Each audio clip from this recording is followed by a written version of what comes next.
Welcome to this explainer. Today, we're going to radically reframe an ancient text that you've probably heard a million times, and we'll see why it was actually advocating for a clever, incredibly potent form of nonviolent resistance. You know, if you've ever heard the phrase, turn the other cheek, you probably have a very specific image in your head of what that means. Well, we are going to shatter that image completely, using some eye-opening historical context. So let's dive right into this. For centuries, people have assumed this passage, specifically from Matthew chapter 5, means, well, just letting people walk all over you. We're often taught that it means we just have to quietly accept abuse from our enemies or even our family. Just take the hit, keep the peace, and stay silent. But as we dig into the cultural context of the first century Jewish world, it proves that interpretation is literally completely wrong. The historical source material actually flips this misconception totally on its head, with a really brilliant distinction. It says you are called to be a doorway, not a doormat, meaning you're meant to lead people toward a higher standard of grace, not just lie there and let them wipe their muddy feet all over you. There's a massive, crucial difference between leading someone out of their toxicity and just quietly submitting to their abuse. To really get this, we've got to totally separate our modern assumptions from the intense, everyday realities of first-century Jewish culture. See, today, we kind of look at turning the cheek as a weakness, like it's a literal license to be abused. But historically, no way. It was an act of absolute rebellion. It was a highly calculated method used to publicly expose an oppressor. Let's start by breaking down the actual physical logistics of the slap mentioned in Matthew 5:39. Okay, think about the physical puzzle here for a second. Most people are right-handed, right? So if a right-handed person is standing directly in front of you and strikes your right cheek, how exactly do they do it? A standard straight-on punch would naturally land on your left cheek.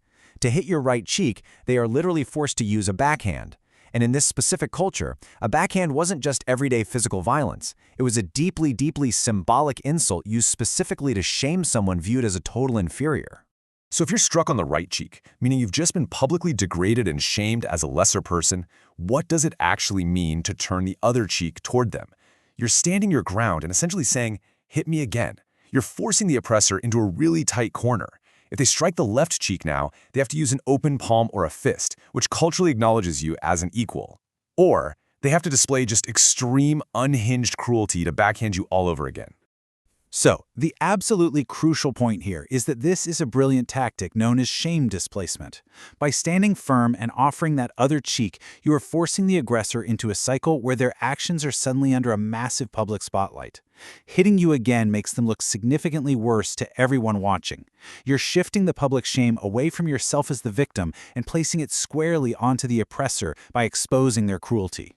This tactic specifically targeted and exposed the religious leaders of the time, the Pharisees. They had actually twisted the ancient eye for an eye laws into a literal license to seek revenge and act out of false righteousness. If someone wronged them, they felt 100% justified to just ruin them. Jesus was showing the people how to cancel out that specific injustice. He wasn't advocating for traditional, violent rebellion, but rather a mastermind way to completely disarm the oppressor's false standards of righteousness. All right, let's move right along to the very next verse, verse 40, and see how this exact same strategy applies to the law of the cloak. To really picture this, we need a super quick crash course in first-century fashion and Jewish tradition. You essentially had two main garments. The tunic was your inner garment, kind of like a long undershirt. Then the cloak was your heavy outer garment. Under Jewish law, someone could legally sue you for your tunic. However, the Torah specifically protected your outer cloak. It was your blanket, your absolute ultimate protection against the elements. The verse essentially says, if someone sues you for your tunic, let him have your cloak as well. Which obviously begs a pretty huge question, right? What happens when you remove both garments? If you hand over the undershirt they sued you for, and then voluntarily hand over the outer garment that the law actually says you get to keep, what's left? Well, the answer is complete cultural nakedness. You're standing there, stripped bare, right in the middle of a legal proceeding. Now, at first glance to a modern reader, this sounds like the ultimate humiliation for the victim, right? But here's the wild part, the part where the cultural context flips our modern worldview completely upside down. Who actually holds the shame of this nakedness?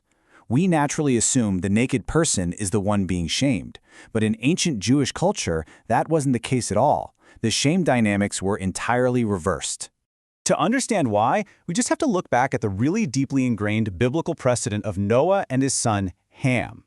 In that scriptural story, when Noah was drunk and naked in his tent, the shame didn't actually fall on him.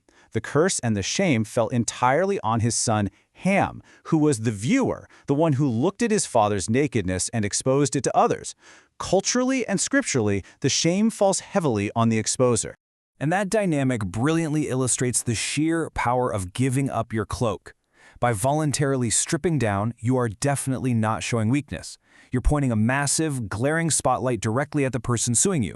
It exposes their extreme greed, like they wanted your property so you gave them literally everything. It shows their complete lack of love for their neighbor, and it reveals to the whole community that this powerful oppressor is mercilessly picking on a vulnerable person until they have nothing left. It entirely shames the greedy exposer. Which brings us to the real core of this explainer, the true rebellion, and how this was always about exposing the oppressor. When you put both of these examples together, the right cheek and the cloak, the overarching theme becomes so clear. This is a deeply calculated, profoundly peaceful rebellion. It's meant to expose false standards of righteousness and force the aggressor to face the ugly lie of their own actions. You're essentially killing them with kindness, but it's a strategic, heavy kind of kindness. You aren't fighting an insult with another insult. You're saying, I'm going to follow your absurd demands so far that it proves to absolutely everyone exactly how evil your demands actually are. Ultimately, this whole strategy relies heavily on faith. You don't actually need to try and destroy the person who insulted you, because as the source points out, God is the one who is the God of vindication. True vindication comes from exposing the injustice to the light, not by participating in the exact same toxic, violent cycle that the oppressor lives in. So, I want to leave you with this final provocative thought to chew on. If turning the other cheek wasn't a call to be a passive doormat, but was actually a masterful, highly active tool for exposing cruelty and displacing shame, how does that historical context change the way we fight injustice today?